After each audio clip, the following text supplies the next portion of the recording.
ஏனென்றால் அனைவரும் அதை தேடி அலைகிறார்கள், பணம் பணம் பணம் என்று. அதை பார்க்கும்போது அவர்களுக்கு அப்படியே அந்த பணத்தை இவங்களே சம்பாதிச்சது போன்ற ஒரு நினைவில் அந்த டோபாமைன் சுரந்து அவர்களை மயக்க நிலைக்கு அழைத்து சென்றோம்.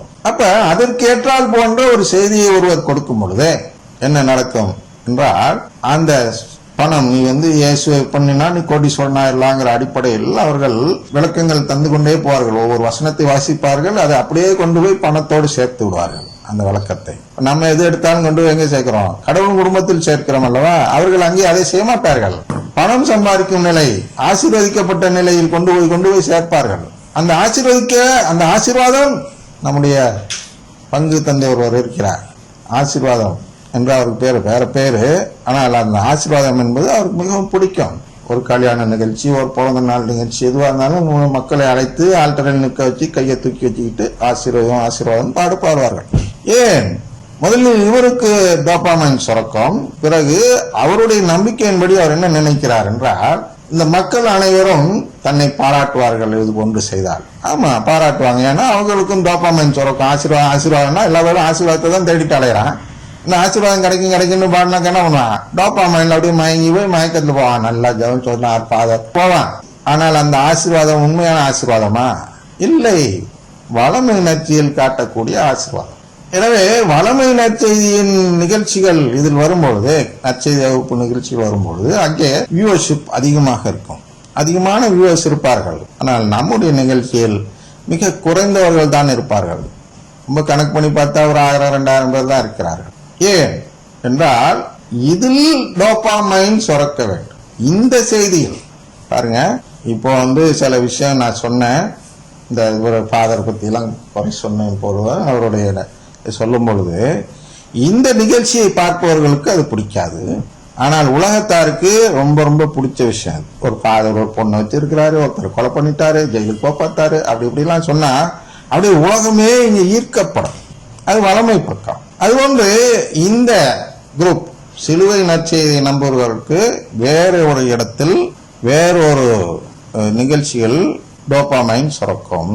வளமை நற்செய்தியை நம்புகிறவர்களுக்கு இன்னும் மாற்று, இதற்கு எதிரான நிகழ்ச்சியில் தான் டோபாமைன் சுரக்கும்.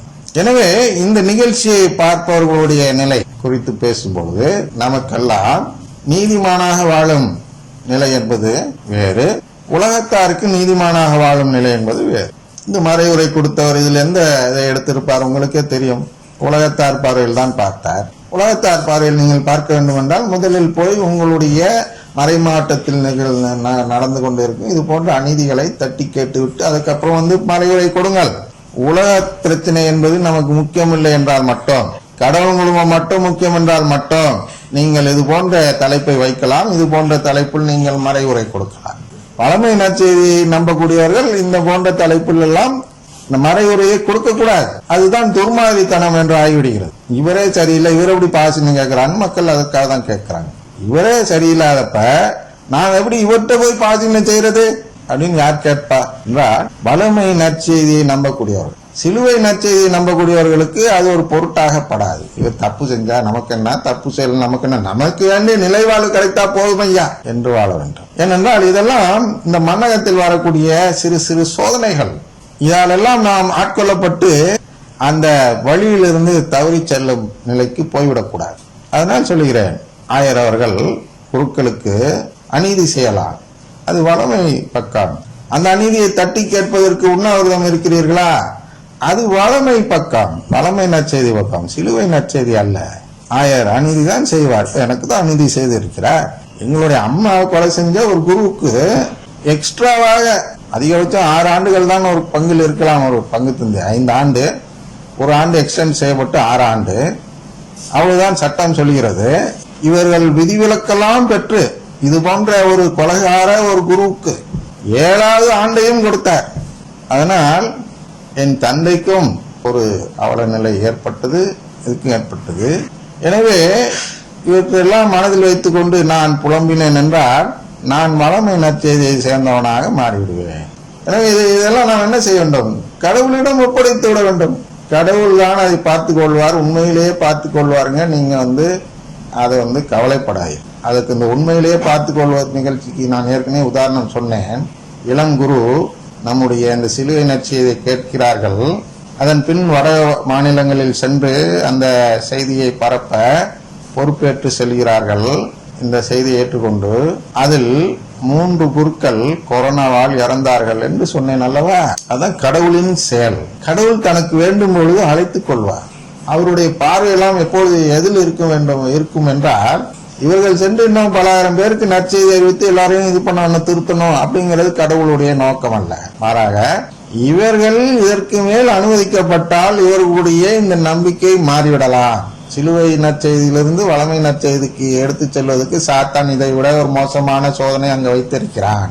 எனவே அதிலிருந்து காப்பாற்றி இவர்களை என்னுடைய பிள்ளைகளாக எடுத்துக்கொள்ள வேண்டும் என்று கடவுள் சிந்தித்து முடிவெடுக்கும் பொழுது அங்கே சிலுவை ஒருவருக்கு வந்துவிடும். இளம் வயதில் அவர்கள் உயிரை இழக்கிறார்.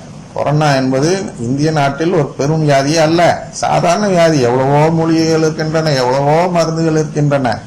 அதில் ஏதோ ஒன்றை சாப்பிட்டால் கூட இளமையில் இருப்பவர்கள், இளம் வயதில் இருப்பவர்களுக்கு போதுமான அளவிற்கு மேல் எதிர்ப்பு சக்தி கிடைத்து அந்த நோயிலிருந்து விடுபட்டு வெளியேறிவிடலாம். அதனால்தான் நீங்க மருந்து இருக்கு என்று சொல்கிறோம். அந்த மருந்து தான் நம்ம எல்லாம் காப்பாற்றி கொண்டு இருக்கிறது. இந்த அலோபதி எல்லாம் இல்லை.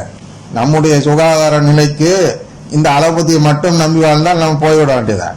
அலோபதியை மட்டும் வாழ்ந்து கொண்டு இருக்கிறேன் என்று சொல்லக்கூடிய டாக்டர்கள் எல்லாம் இருக்கலாம். அவர்கள் எல்லாம் வீட்டில் சித்த வைத்தியம் புசித்து கொண்டு இருக்கிறார்கள், உட்கொண்டு கொண்டு இருக்கிறார்கள். என்னடா அது அப்படின்னா, அந்த வீட்டில் மஞ்சள், பட்டை, கிராம்பு, ஏலக்காய், இது போன்ற நிறைய விஷயங்கள், சீரகம், அகம் என்பதுதான் அது பேரே. அகத்தை சீராக்கும் ஒரு மருந்து சீரகம். அதனால் இது போன்ற மருந்துகளால் உருவானதுதான் நம்முடைய சமையல். இந்த சமையலே தொடாமல் ஒரு தமிழன் இல்லாட்டி இந்தியன் வெறும் ஆங்கில சமையல், ஆங்கில உணவு என்று சொல்கிறோம் அல்லவா, அவித்த கறியை சாப்பிடுவது, உப்பு போட்டு அவித்து அதை பிரெட்டில் வைத்து சாப்பிடுவார். அவர்கள் பட்டக்கிராம்பு ஏலக்காய் சேர்க்க மாட்டார்கள், சீரகம் சேர்க்க மாட்டார்கள், சோம்பு சேர்க்க மாட்டார்கள், கிராம்பு சேர்க்க மாட்டார்கள். அப்புறம் என்ன, இது போன்ற நிறைய வைத்திய முறையை அதில் சேர்க்கப்படுகிறது. எதுவுமே சேர்க்காமல் அப்படியே கறி எடுப்பாங்க, தண்ணியில் அவிக்கிற போது கொஞ்சம் உப்பு, கொஞ்சம் மிளகு போடுவார்கள். மிளகும் மருந்து தான், இருந்தாலும் அவர்கள் மிளகு போடுவார்கள். அதுதான் அது அவர்களுக்கு தேவைப்படும் உரப்பு கொடுக்கக்கூடியது. மற்ற மிளகா போட மாட்டார்கள். வெறும் கறியும் பிரெட்டும் தான் 3 வேளையும் இருக்கும். காலையில ஒரு விதமான கறி இருக்கும், மதியம் ஒரு விதமான கறி இருக்கும், இரவு ஒரு விதமான கறி இருக்கும். அந்த சாராயத்தை உள்ளே செலுத்திக் கொள்வார்கள். ஆல்கஹால் என்று சொல்லக்கூடிய அந்த சாராயத்தை வெவ்வேறு வடிவில், பிராந்தி, விஸ்கி என்ற வடிவில் உள்ளே செலுத்தி அந்த கறியை செரிக்க வைத்து அடுத்து 1 மணி நேரத்தில் பசி கிளம்பும் விதத்தில் தங்களுடைய வாழ்க்கையை நடத்தி அதுல காய்கறியிலும் நிறைய சேர்ப்பார்கள். ஆனால் காய்கறி சேர்ப்பதால் நம் கலாச்சாரத்துக்கு வருகிறார் என்று நாம் எடுத்துக்கொள்ளக்கூடாது. நம்மை விட அதிக காய்கறி சாப்பிடக்கூடியவர்கள் தான் சாலட் என்ற பெயரில் அதை அவித்து அப்படியே எடுத்து சாப்பிடுகிறார்கள். நம்முடைய முறையில் தான் அவ்வளவும் மருத்துவ பொருட்கள், மூலிகைகள் என்று சொல்கிறோம். எனவே இந்த 3 நபர்கள் இறந்து போனார்கள் அல்லவா, அவர்களுக்கு இதில் ஏதாவது ஒன்றை சாப்பிட்டு உயிர் பிழைத்திருப்பதற்கு எவ்வளவோ வாய்ப்பு இருந்தோம். அதை இல்லாமல் இவர்கள் செய்யாமல் இறக்க வேண்டிய நிலை எதனால் ஏற்பட்டது என்றால், அங்கே கடவுள் செயல்பட்டதா. கடவுளுக்கு அவர்கள் 3 தேவை. அவரை பொறுத்தவரை அவர்கள் எல்லாம் புனிதர்கள் தான். திருச்சபை வேண்டுமானால் புனிதர் என்று அறிவிக்க காலம் தாழ்த்தலாம். ஆனால் கடவுளுக்கு அது தேவையில்லை. அடுத்த நாளே அவருக்கு தெரியும் இவர்கள் முழுமையான நம்பிக்கையில் உள்ளவர்கள். இந்த நம்பிக்கைக்காக விண்ணகத்திலிருந்து போராடினால் மண்ணகத்தில் 1000 பேரை மாற்றக்கூடியவர்கள், விண்ணகத்தில் அந்த உத்திரிக்கும் ஸ்தலத்தில் இருக்கக்கூடியவர்களில் பல லட்சம் பேரை காப்பாற்றுவார்கள் என்பதற்காக கடவுள் உடனடியாக அழைத்துக் கொள்கிறார். ஆனால் கடவுளுடைய நீதி என்பது வேறு, நம்முடைய நீதி என்பது வேறு. எனவேதான் நாம் நீதிமானாக வாழ வேண்டும் என்று யோசித்தால் நாம் இந்த மண்ணுலக நீதியை தேடி அலையக்கூடாது. விடுதலை இறையல் அதைதான் செய்ய சொல்கிறது. நான் விடுதலை இறையலை கடைபிடிப்பவனாக இருந்திருந்தால் நான் இந்த ஆயரையும் அந்த பிரான்சிஸ் பாதரையும் ஒரு இம்மி கூட விட்டு இருக்க மாட்டேன். அவர்களெல்லாம் பழி வாங்க வேண்டும் என்று சொல்லிக் கொடுப்பதுதான் விடுதலை இறையல். இது போன்ற அநீதிகள் செய்யக்கூடியவர்களை தட்டி கேட்பதற்காக தான் இயேசு வந்தார் என்று போதிப்பதுதான் அந்த இறையல், விடுதலை இறையல். அதுதான் நாம் வளமை நற்செய்தின்னு சொல்கிறோம். அவர் கடுப்பானவர் தான் 16ஆம் பெனடிக்ட். இந்த விடுதலை இறையல் போதித்த அமெரிக்காவின் ஒரு குருமடத்தை இழுத்து மூடியதால் தான் அவர் பிரபலியமானார்.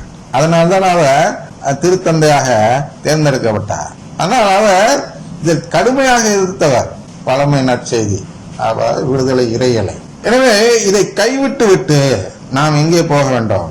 நற்கருணையை தேடி போக வேண்டும். இதுதான் நீதிமானாக வாழும் நிலை. துதிப்பாடல் பாடுவது என்பது இதை விட கேவலமான ஒரு அநீதியான நிலை. கடவுளையே அநீதியாளன் என்று சொல்லக்கூடிய ஒரு செயல். எனவே துதி ஜபத்தை கைவிட்டு விட்டு இன்று முதல் அந்த திருப்பலி ஜபத்திற்கு போக அனைவரும் முயற்சி செய்வோம். இன்று வாசகத்திற்குள் போவோம். மிக சுருக்கமாக முடித்து விடுகிறேன். நீதியுள்ள தளிர் தாவீதுக்கு தோன்றுவார். இந்த நீதியுள்ள என்ற அந்த வார்த்தை தான் நற்கருணை மூலமாக கிடைக்கும். அந்த நீதி உள்ள தளிராக இருப்பவர்தான் இயேசு கிறிஸ்து. பறக்க இருக்கும் இயேசு கிறிஸ்து, கிறிஸ்துமஸில் அந்த நீதிதான் பறக்க வேண்டும் நம் மனதில். என்ன நீதி? கடவுளின் குடும்பத்தில் சேர்வதற்கு நாம் உடன்படிக்கை செய்ய வேண்டும் என்று முடிவெடுக்கும் அந்த நீதி நம் உள்ளத்தில் இந்த கிறிஸ்துமஸுக்கு முன்பாக பிறந்து விட வேண்டும். அப்படின்னா நாம் மனம் மாறி சிலுவை நற்செய்தியை ஏற்றுக்கொள்ள வேண்டும். பழமை நற்செய்தியை கைவிட்டு விட வேண்டும். அதுதான் இயேசு நம் உள்ளத்தில் பறக்கும் செயல். இயேசு பறக்கிறார் வருகிறான்னு சொல்லுவாங்க. சொல்லிவிட்டு அது என்னன்னு விளக்காம அனுப்பிச்சு விட்டுருவாங்க. அவ்வளவு அவன பேர் கை தட்டிட்டு வந்துருவாங்க. கிறிஸ்துமஸ் அன்னைக்கு உள்ளத்தில் பறக்கிறா. உள்ளத்துல பறக்கிறா என்னப்பா தெளிவா சொல்லுங்க. உள்ளத்தில் பறப்பதென்றால் மனமாற்றம். பழமை நற்செய்தியிலிருந்து சிலுவை நற்செய்திக்கு உங்களை மனத்தை எப்பொழுது மாற்றிக்கொள்கிறீர்களோ அப்பொழுது இயேசுவின் உறவு நம் உள்ளத்தில் பிறக்கிறது. நம்முடைய உறவுக்காரராக நம் உள்ளத்திற்குள் வருகிறார். உறவில்லை, உறவற்ற நிலையில் அவர் நம் உள்ளத்திற்குள் வர முடியாது. அதை நம்பும் செயல்தான் அவரை உள்ளத்தில் பறக்க வைக்கும் செயல். இதுதான் நாம் இப்பொழுது கிறிஸ்துமஸை நோக்கி போய்கொண்டிருக்கும் அந்த நேரத்தில் நாம் தெரிந்து கொள்ள வேண்டிய உண்மை. அதனால்தான் தாவீதின் மகனான யோசேப்புக்கு மனமொப்பந்தமான மரியாவிடமிருந்து இயேசு பிறப்பார் என்று அந்த மைய கருத்து நற்செய்தியில் கொடுக்கப்படுகிறது. நற்செய்தி வாசகத்தில் கொடுக்கப்படுகிறது. தாவீதின் மகனான யோசேப்பு, அந்த தாவீதின் மகன், நேற்று தான் சொன்னோம் என்று நினைக்கிறேன். குடும்ப கிளை குறித்து நேற்று வாசகம் வந்தது. ஆனால் தாவீது குடும்பத்தில் இயேசு பிறப்பார் என்று சொல்வது எதனால் என்றால், தாவீது ஒரு பெரிய அரசன் என்பதற்காக அல்ல, அது அவனை பெருசுபடுத்தணுங்கிறதுக்காக அல்ல. தாவீது ஐகோபா தானே. ஆனால் அந்த தாவீதுக்கு ஒரு உயர்ந்த உள்ளம் இருந்தது. என்ன உள்ளம் என்றால் அந்த ஆயர்க்குரிய உள்ளம் இருந்தது. அதனால் தாவீதை தேர்ந்தெடுத்தார் கடவுள். என்ன தேர்ந்தெடுத்தார்? அந்த கிளையில் பிறக்க தேர்ந்தெடுத்தார். அதனால் இயேசு தாவீதின் வழியில் அவருடைய கிளையில் பிறக்க வேண்டும் என்று திட்டமிட்டார். அந்த குடும்பத்தில் அந்த நீதி உள்ளவர். நீதி உள்ளவர் என்ன? இந்த உடன்படிக்கை நீதி உள்ளவர். நீங்க ஏதோ நீதி உள்ளவர்னா அந்த ஆயருக்கு எதிராக கேஸ் தொடுக்கிறது, அந்த பங்கு தந்தை அந்த அருட்தந்தைக்கு எதிராக கேஸ் தொடுப்பது, இதெல்லாம் அந்த நீதி உள்ளவர் அல்ல. இதற்காக அவருக்கும் சம்பந்தம் இல்லை, போயான்னு விட்டுட்டாரு. நீங்க ஏதாவது பண்ணிட்டு போங்க, நீ செய்யறது ஏதாவது திருச்சைக்கு பாதிப்பா இருந்தால் நான் பார்த்துக் கொள்கிறேன் என்று விட்டார். அவர் கையில் விட்டு விட வேண்டும். நாம் அதை கையில் எடுக்கக்கூடாது. பழி வாங்கும் செயலை, நீதியை உங்க கையில எடுத்துக்கிற, சட்டத்தை உங்க கையில எடுத்துக்கிறேன்னு வசனம் பேசுறாங்க இல்லையா? அதுதான் நாம் செய்ய வேண்டிய செயல். இந்த மண் உலக நீதி போராட வேண்டும் தான். அதாவது மண் உலகத்தில் அந்த உரிமையை நாம் விட்டு கொடுக்க கூடாது. கிறிஸ்தவ வாழ்வுரிமை இயக்கம் என்று ஆரம்பித்து விட்டு தூங்க போய்விட்டார்கள் அல்லவா? கிறிஸ்தவ வாழ்வுரிமை இயக்கம் என்று ஏன் ஆரம்பித்தீர்கள்? அது இயங்காமல் இருப்பதற்காக ஆரம்பித்தீர்கள் என்றால் அதை ஏன் அவ்வளவு செலவு செய்தீர்கள்? அப்படி இயங்காமலே என்று தூங்கி கொண்டு இருக்கிறது கிறிஸ்தவ வாழ்வுரிமை இயக்கம். அப்புறம் ஏன் அந்த வாழ்வுரிமை இயக்கம் என்று வைத்தீர்கள்? என்ன உரிமை? நீதி, மண்ணுலக நீதி. மண்ணுலக நீதியை தேடி ஒரு இயக்கம் அமைக்கிறார்கள்.